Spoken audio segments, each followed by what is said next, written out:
अस्सलाम वालेकुम, आप देख रहे हैं के न्यूज HD। मैं हूं हारिस अली शाह गिलानी। चलते हैं आज की अहम खबरों की तरफ। ताज़ा तरीन खबरों से बाखबर रहने के लिए हमारा चैनल सब्सक्राइब कीजिए। रुक करेंगे साहिवाल का।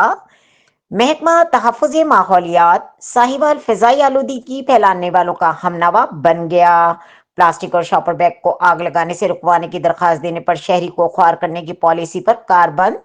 शहरियों का एहतजाज। तफसीलात के मुताबिक साहिवाल के लाखों शहरियों को मुतासिर करने वाले जहरीले धुएं को रुकवाने के लिए शहरी इम्तियाज अहमद भट्ट ने दरखास्त दी थी, जिसमें इस्तदा की गई थी कि लोअर बारी दोआब के किनारे कचरे के पहाड़ों को मुसलसल आग लगाई जा रही है, जबकि कॉरपोरेशन का अमला हम वक्त वहां मौजूद होता है।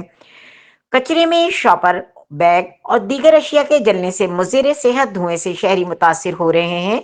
इस अमल में फिलफौर रुकवाया जाए। असिस्टेंट डायरेक्टर तहफ़्फ़ुज़ माहौलियात साहिवाल ने शहरी इम्तियाज अहमद भट्ट की दरखास्त पर सेशन 6 पंजाब एनवायरमेंटल प्रोटेक्ट्स तरमीमी एक्ट 2017 के तहत chief officer municipal corporation Sahiwal Ashfaq Ahmad को 23 नवंबर 2024 को 10:30 पर साहिवाल दफ्तर में तलब कर लिया।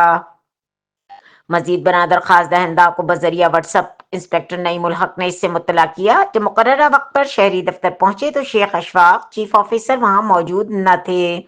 जब वहां मौजूद क्लर्क से इस्तफसार किया गया तो उन्होंने बताया कि दरखास्त सुनने वाले असिस्टेंट डायरेक्टर ही मौजूद नहीं और इनके साथ इंस्पेक्टर नईमुल हक भी गायब हैं। सिविल सोसाइटी के नुमाइंदा वफ्द ने इस पर शदीद एहतजाज किया और कहा कि मसाइल को हल करने के बजाय निशानदेही करने वालों को ख्वार करने की पॉलिसी को तब्दील करके अवामी दरपेश मुश्किलात को फौरी अजाला किया जाए। सेक्रेटरी माहौलियात नोटिस लें इस बात का।